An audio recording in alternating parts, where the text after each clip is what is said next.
Thank you.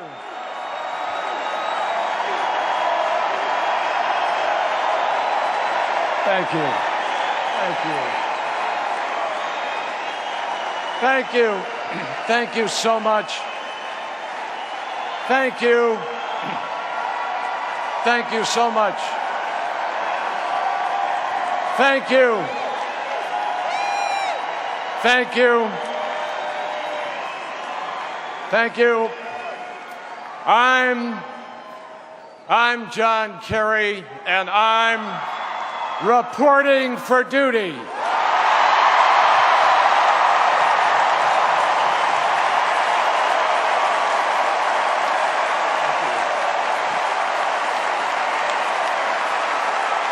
We are here.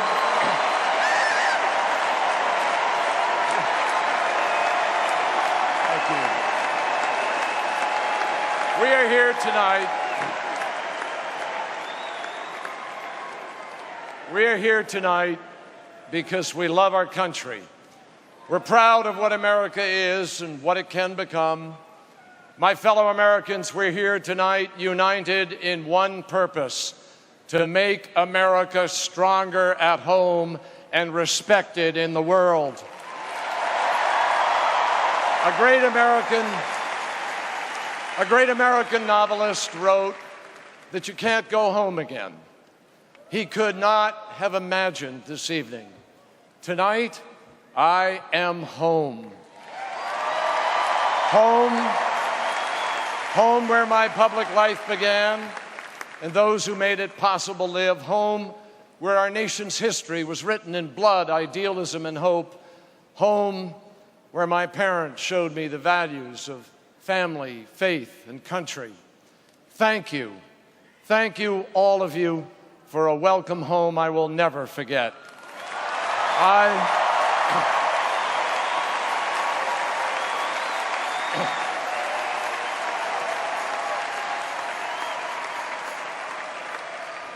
wish my parents could share this moment. They went to their rest in the last few years. But their example, their inspiration, their gift of open eyes and open mind and endless heart and world that doesn't have an end are bigger and more lasting than any words at all. I was born, as some of you saw in the film, in Fitzsimmons Army Hospital in Colorado, when my dad was a pilot in World War II. Now, I am not one to read into things, but guess which wing of the hospital the maternity ward was in? I'm not kidding. I was born in the West Wing.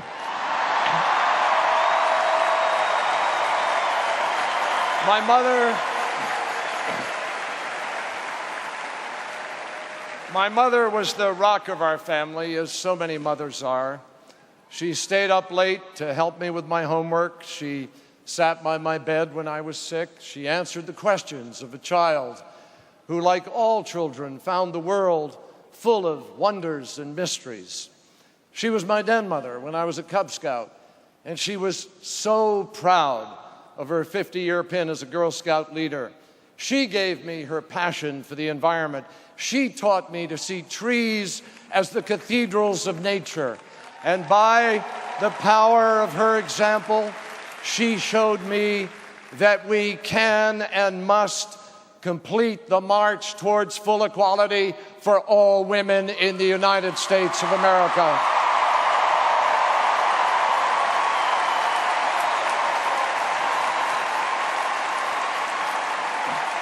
My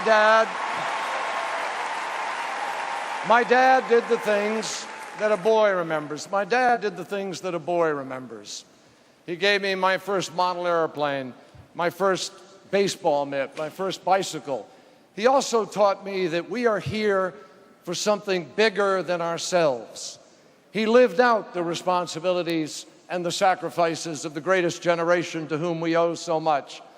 And when I was a young man, he was in the State Department, stationed in Berlin, when it and the world were divided between democracy and communism.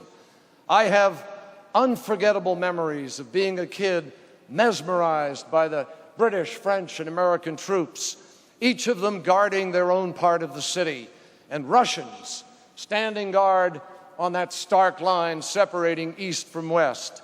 On one occasion, I rode my bike into Soviet East Berlin, and when I proudly told my dad, he promptly grounded me. But what I learned has stayed with me for a lifetime. I saw how different life was on different sides of the same city. I saw the fear in the eyes of people who were not free. I saw the gratitude of people towards the United States for all that we had done. I felt goosebumps as I got off a military train and I heard the Army band strike up Stars and Stripes Forever. I learned what it meant to be America at our best. I learned the pride of our freedom, and I am determined now to restore that pride to all who look to America.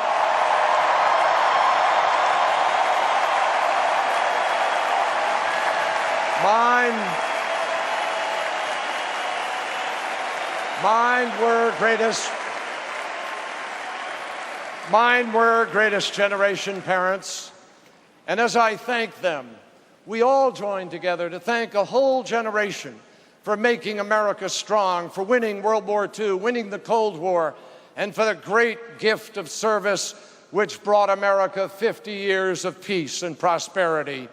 My parents inspired me to serve, and when I was in high school, a junior, John Kennedy called my generation to service. It was the beginning of a great journey, a time to march for civil rights, for voting rights, for the environment, for women, for peace. We believed we could change the world, and you know what? We did. But we're not finished. The journey isn't complete. The march isn't over. The promise isn't perfected. Tonight, we're setting out again, and together we're going to write the next great chapter of America's story. We have it in our power to change the world, but only if we're true to our ideals. And that starts by telling the truth to the American people.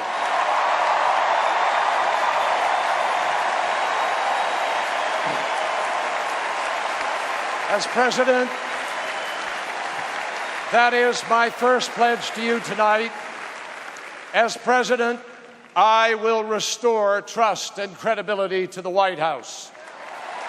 I ask you to judge me by my record. As a young prosecutor, I fought for victims' rights and made prosecuting violence against women a priority.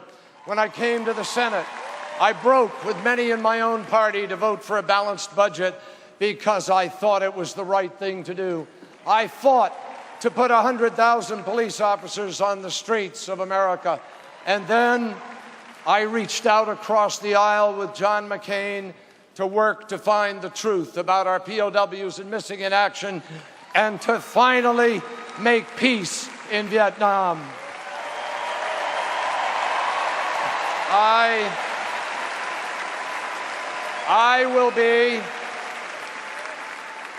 I will be a commander-in-chief who will never mislead us into war. I will have a vice president who will not conduct secret meetings with polluters to rewrite our environmental laws. I will have a secretary of defense who will listen to the advice of the military leaders, and I will appoint an attorney general who will uphold the Constitution of the United States.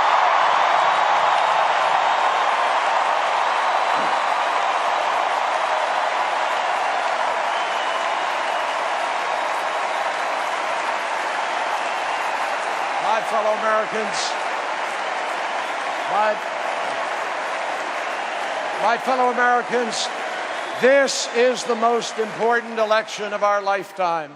The stakes are high. We are a nation at war, a global war on terror against an enemy unlike we've ever known before. And here at home, wages are falling, healthcare costs are rising, and our great middle class is shrinking. People are working weekends, 2 jobs, 3 jobs, and they're still not getting ahead. We're told that outsourcing jobs is good for America. We're told that jobs that pay $9,000 less than the jobs that have been lost is the best that we can do.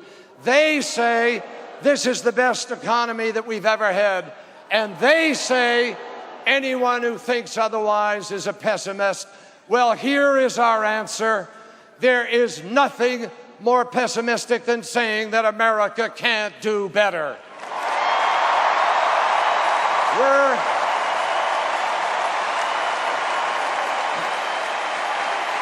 We can do better. We can do better, and we will. We're the optimists. For us, this is a country of the future. We're the can-do people. And let's not forget what we did in the 1990s. We balanced the budget. We paid down the debt. We created 23 million new jobs. We lifted millions out of poverty, and we lifted the standard of living for the middle class. We just need to believe in ourselves, and we can do it again. So tonight,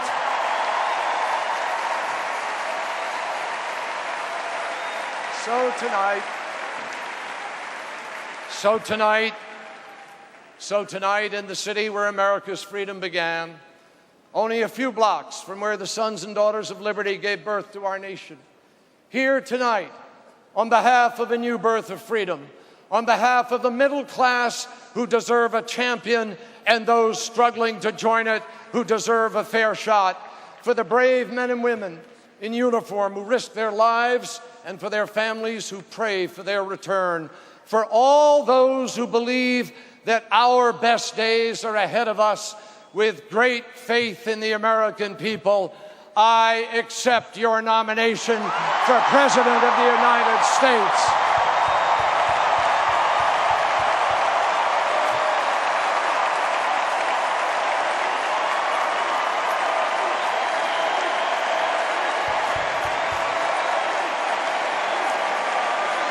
I am proud.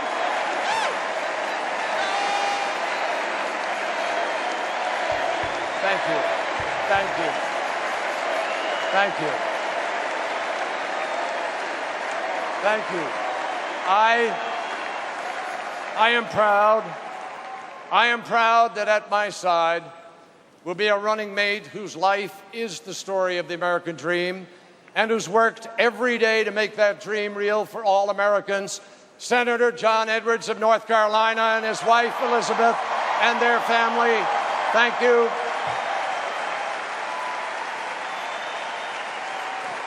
This son of a mill worker is ready to lead. And next January, Americans will be proud to have a fighter for the middle class to succeed Dick Cheney as Vice President of the United States.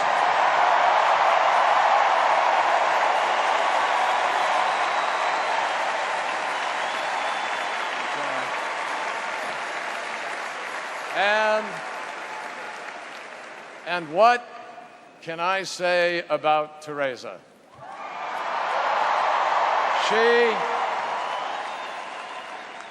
She has the strongest moral compass of anyone I know. She's down to earth, nurturing, courageous, wise, and smart. She speaks her mind and she speaks the truth, and I love her for that too. And that's why America will embrace her as the next First Lady of the United States.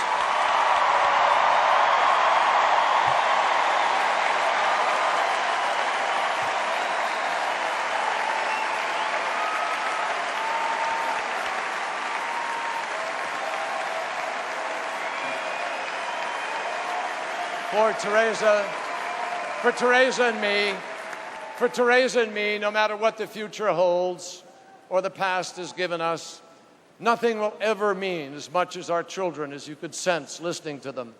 We love them, not just for who they are and what they've become, but for being themselves, making us laugh, holding our feet to the fire, and never letting me get away with anything. Thank you, Andre, Alex, Chris, Vanessa, and John. And in this journey, I am accompanied by an extraordinary band of brothers led by that American hero, a patriot called Max Glealand. Our band of brothers doesn't march because of who we are as veterans, but because of what we learned as soldiers. We fought for this nation because we loved it, and we came back with a deep belief that every day is extra. We may be a little older, we may be a little grayer, but we still know how to fight for our country. And standing with us in that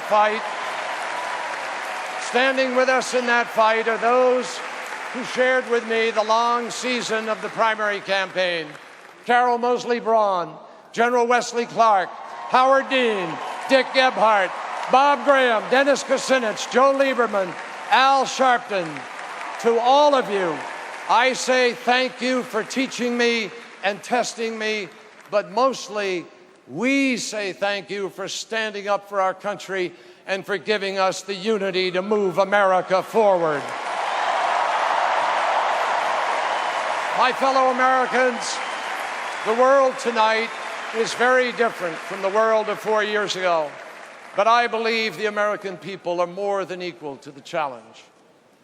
Remember the hours after September 11th, when we came together as one to answer the attack against our homeland. We drew strength when our firefighters ran upstairs and risked their lives so that others might live, when rescuers rushed into smoke and fire at the Pentagon, when the men and women of Flight 93 sacrificed themselves to save our nation's capital, when flags were hanging from front porches all across America and strangers became friends. It was the worst day we have ever seen, but it brought out the best in all of us. I am proud that after September 11th, all our people rallied to President Bush's call for unity to meet the danger. There were no Democrats, there were no Republicans, there were only Americans, and how we wish it had stayed that way.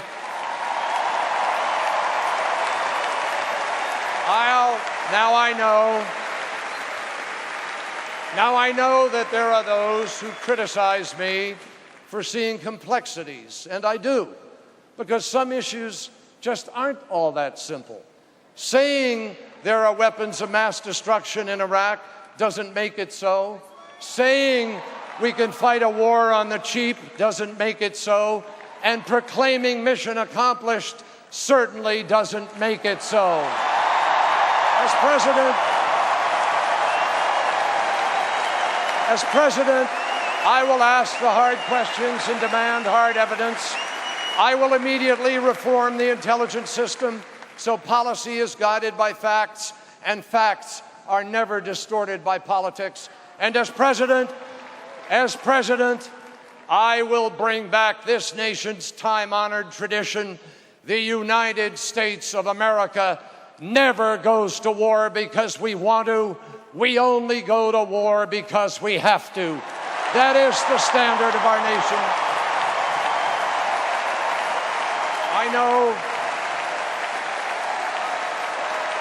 I know what kids go through when they're carrying.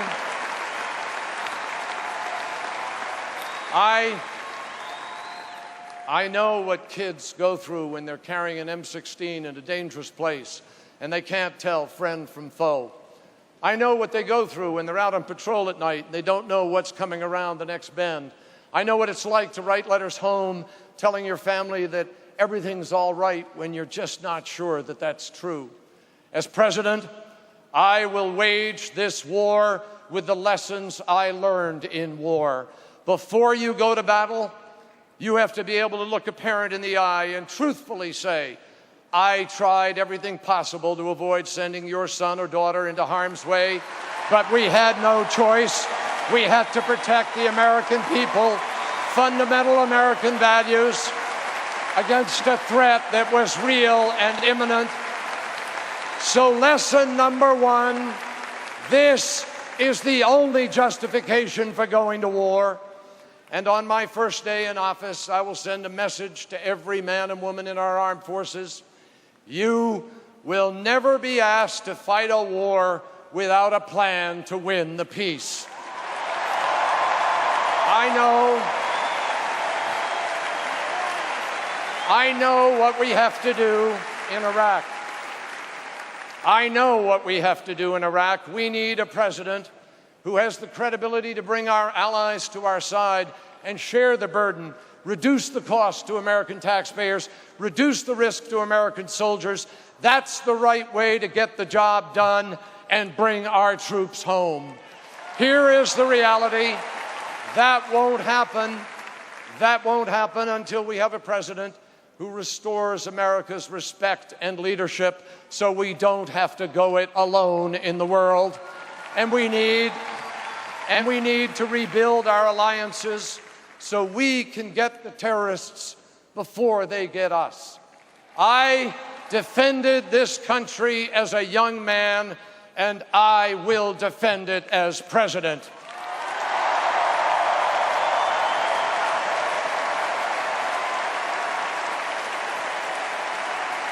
Let there be no mistake. Let there be no mistake. I will never hesitate to use force when it is required. Any attack will be met with a swift and a certain response. I will never give any nation or any institution a veto over our national security, and I will build a stronger military. We will add 40,000 active duty troops, not in Iraq, but to strengthen American forces that are now overstretched, overextended, and under pressure. We will double our special forces to conduct terrorist operations, anti-terrorist operations, and we will provide our troops with the newest weapons and technology to save their lives and win the battle. And we will end the backdoor draft of the National Guard and reservists.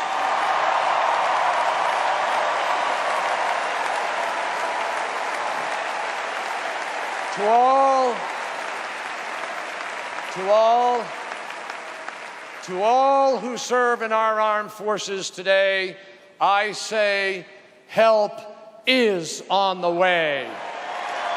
As president, I will fight a smarter, more effective war on terror. We will deploy every tool in our arsenal, our economic as well as our military might, our principles as well as our firepower.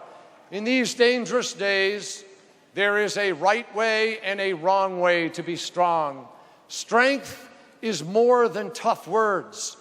After decades of experience in national security, I know the reach of our power, and I know the power of our ideals. We need to make America once again a beacon in the world. We need to be looked up to, not just feared. We need to lead a global effort against nuclear proliferation to keep the most dangerous weapons in the world out of the most dangerous hands in the world.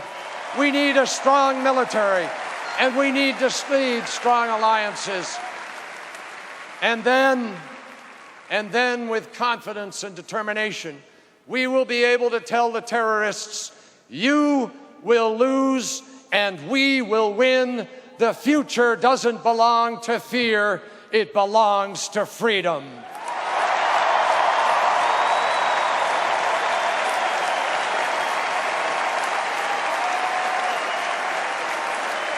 And the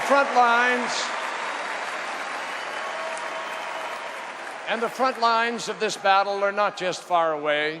They're right here on our shores. They're at our airports and potentially in any city or town. Today, our national security begins with Homeland Security. The 9/11 Commission has given us a path to follow, endorsed by Democrats, Republicans, and the 9/11 families. As president, I will not evade or equivocate. I will immediately implement all the recommendations of that commission. We shouldn't be letting 95% of our container ships come into our ports without ever being physically inspected. We shouldn't be leaving nuclear and chemical plants without enough protection. And we shouldn't be opening firehouses in Baghdad and shutting them in the United States of America.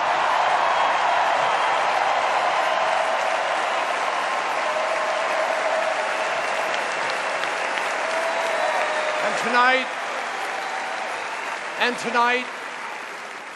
tonight we have an important message for those who question the patriotism of Americans who offer a better direction for our country.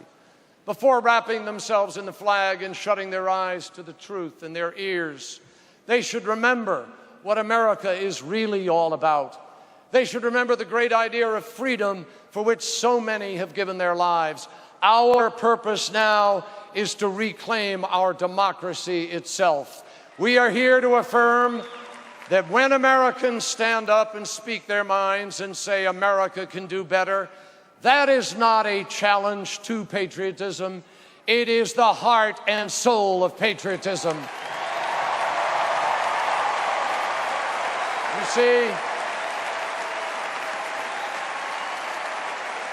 You see that flag? You see that flag up there? We call her Old Glory. The Stars and Stripes forever. I fought under that flag, as did so many of those people who are here tonight and all across the country. That flag flew from the gun turret behind my head, and it was shot through and tattered, but it never ceased to wave in the wind. It draped the caskets of men that I served with and friends I grew up with.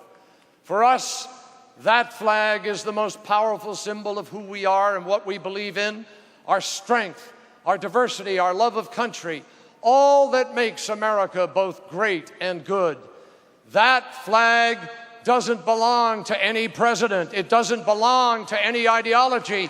It doesn't belong to any party. It belongs to all the American people.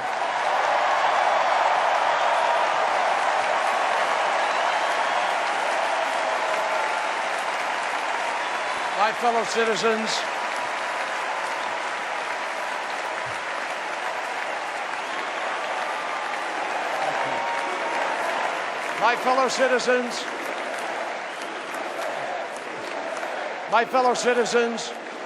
elections are about choices, and choices are about values. In the end, it's not just policies and programs that matter. The president who sits at that desk must be guided by principle. For 4 years, we've heard a lot of talk about values, but values spoken without actions taken are just slogans. Their values are not just words. Values are what we live by. They're about the causes that we champion and the people that we fight for. And it's time for those who talk about family values to start valuing families. You don't value families.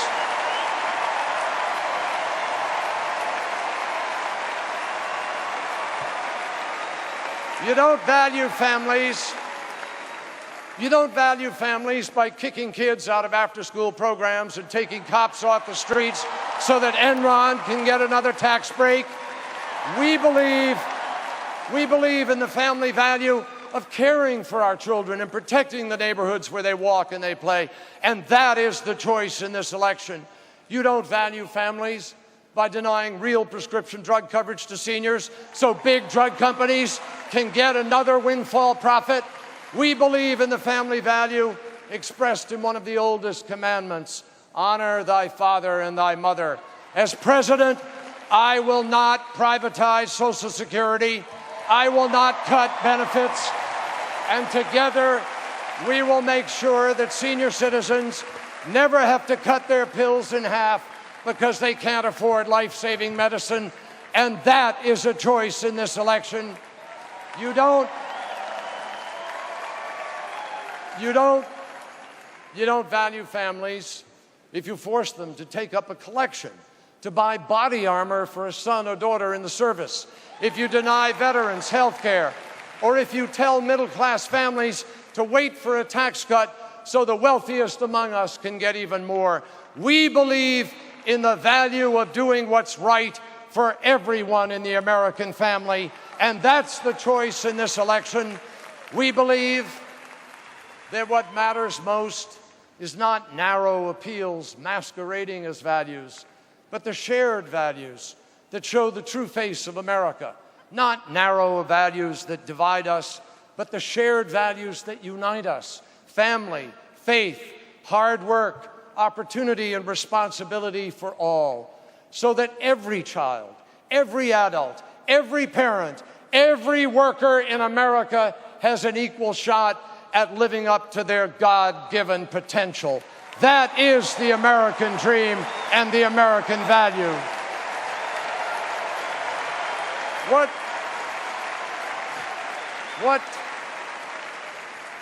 What does it mean in America today when Dave McCune, a steelworker that I met in Canton, Ohio, saw his job sent overseas and the equipment in his factory was literally unbolted, crated up, and shipped thousands of miles away along with that job?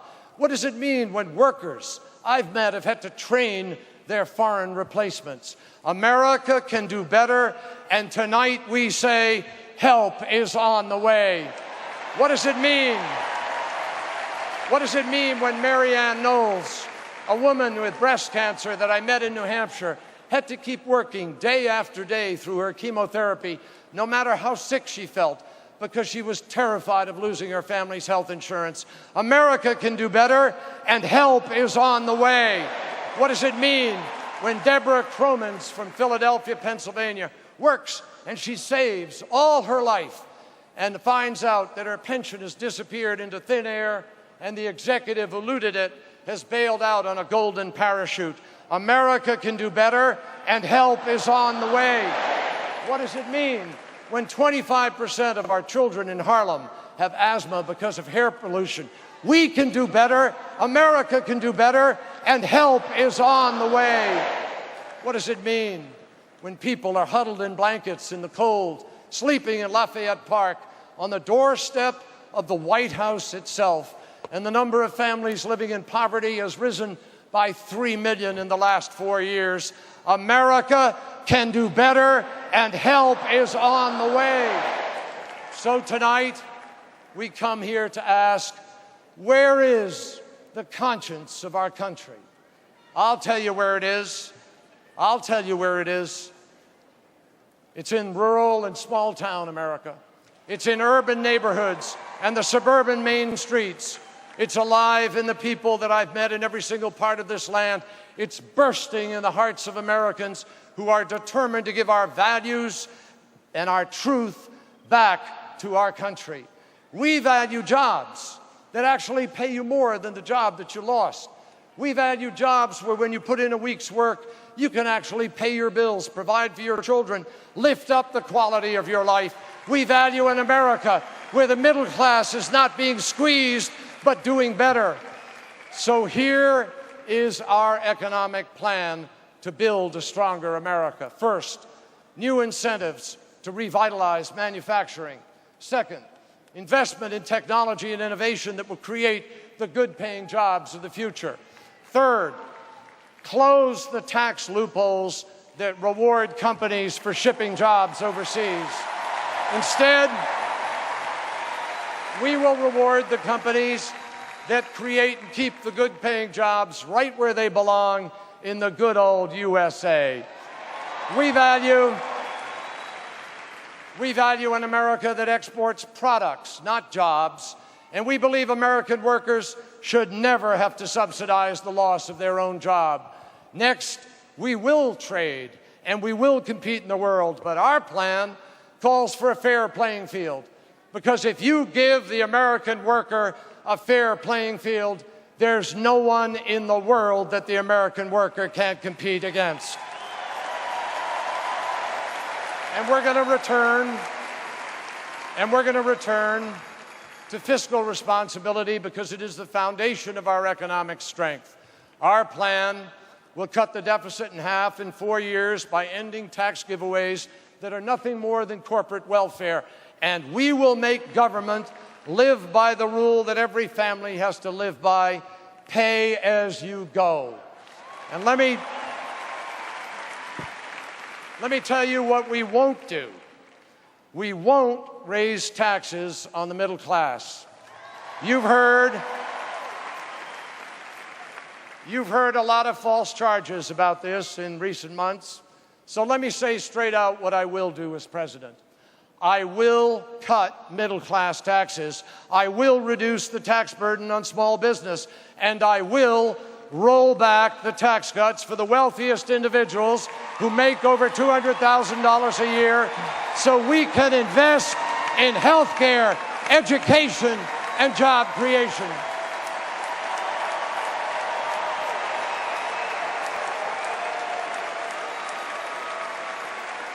Our education plan for a stronger America sets high standards, and it demands accountability from parents, teachers, and schools. It provides for smaller class sizes, and it treats teachers like the professionals that they are. And it gives a tax credit to families for each and every year of college. When I was a prosecutor, I met young kids who were in trouble, abandoned, all of them, by adults. And as president, I am determined that we stop being a nation content to spend $50,000 a year to send a young person to prison for the rest of their life when we could invest $10,000 a year in Head Start, Early Start, Smart Start, a real start to the lives of our children.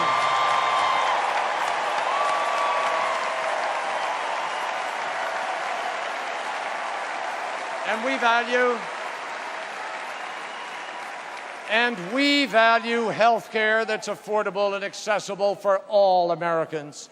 Since 2000, 4 million people have lost their health insurance. Millions more are struggling to afford it. You know what's happening. Your premiums, your co-payments, your deductibles have all gone through the roof.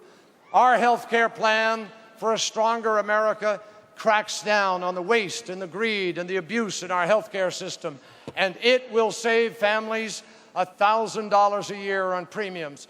You'll get to pick your own doctor, and patients and doctors, not insurance company bureaucrats, will make medical decisions. Under our health care plan, Medicare will negotiate lower drug prices for seniors, and all Americans will be able to buy less expensive prescription drugs from countries like Canada. The story of people struggling for health care is the story of so many Americans. But you know what? It's not the story of senators and members of Congress, because we give ourselves great health care, and you get the bill. Well, I'm here to say tonight, your family's health care is just as important as any politicians in Washington, D.C. And when I am president, we will stop being the only advanced nation in the world which fails to understand that health care is not a privilege for the wealthy and the connected and the elected. It is a right for all Americans, and we will make it so.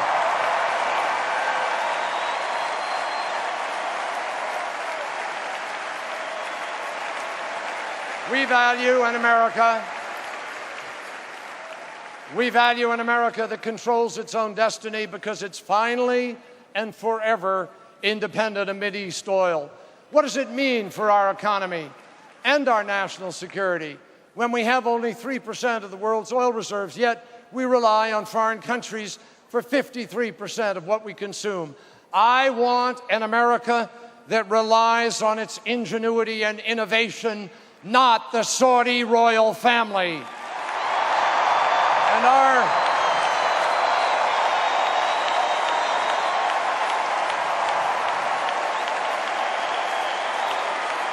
And our energy plan for a stronger America, our energy plan will invest in new technologies and alternative fuels and the cars of the future so that no young American in uniform will ever be held hostage to our dependence on oil from the Middle East. I've told you about our plans for the economy, for education, for health care, for energy independence. I want you to know more about them. So now I'm going to say something that Franklin Roosevelt could never have said in his acceptance speech. Go to johnkerry.com.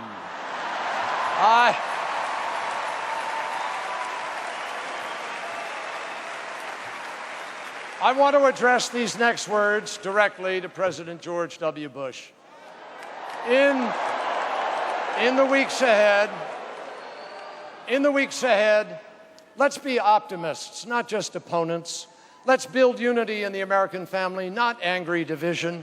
Let's honor this nation's diversity Let's respect one another. And let's never misuse for political purposes the most precious document in American history, the Constitution of the United States.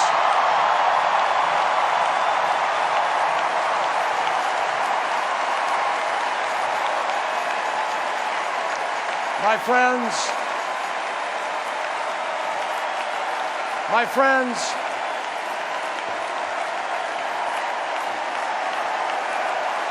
my friends,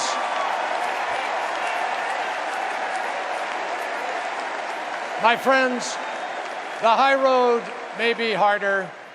The high road may be harder, but it leads to a better place. And that's why Republicans and Democrats must make this election a contest of big ideas, not small-minded attacks. This is our time to reject the kind of politics calculated to divide race from race, region from region, group from group. Maybe some just see us divided into those red states and blue states, but I see us as one America, red, white, and blue. And when I am president, the government that I will lead will enlist people of talent, Republicans as well as Democrats, to find the common ground so that no one who has something to contribute to our nation will be left on the sidelines. And let me say it plainly, in that cause and in this campaign, we welcome people of faith.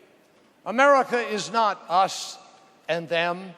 I think of what Ron Reagan said of his father a few weeks ago, and I want to say this to you tonight.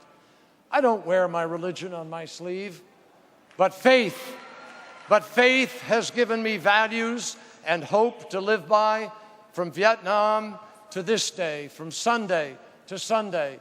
I don't want to claim that God is on our side. As Abraham Lincoln told us, I want to pray humbly that we are on God's side. And whatever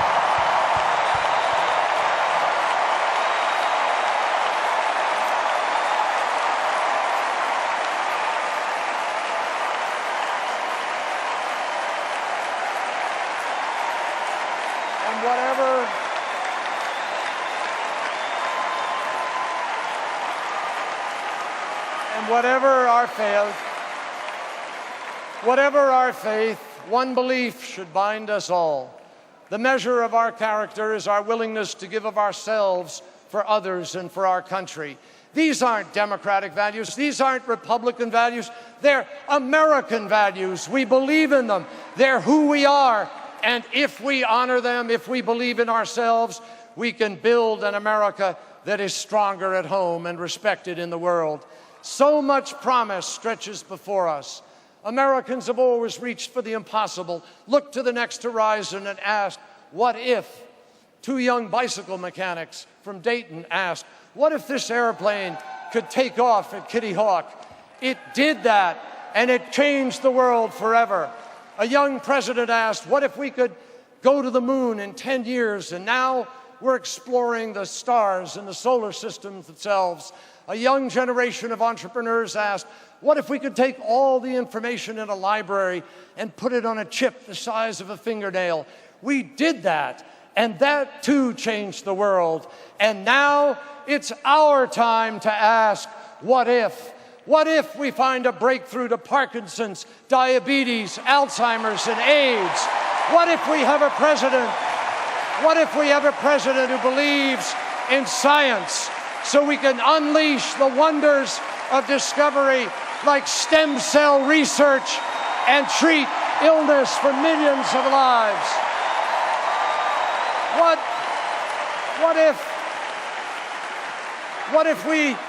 if we do what adults should do and make sure that all of our children are safe in the afternoons after school?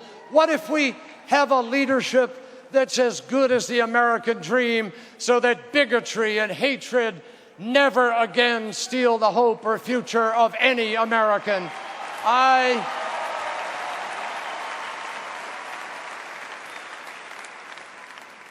learned a lot about these values on that gunboat, patrolling the Mekong Delta with Americans. You saw them who come from places as different as Iowa and Oregon, Arkansas, Florida, California. No one cared. No one cared where we went to school. No one cared about our race or our backgrounds. We were literally all in the same boat. We looked out one for the other, and we still do. That is the kind of America that I will lead as president, an America where we are all in the same boat. Never has there been a moment more urgent for Americans to step up and define ourselves. I will work my heart out, but my fellow citizens, the outcome is in your hands more than mine. It is time to reach for the next dream. It is time to look to the next horizon. For America, the hope is there, the sun is rising. Our best days are still to come. Thank you, good night, God bless you, and God bless the United States of America.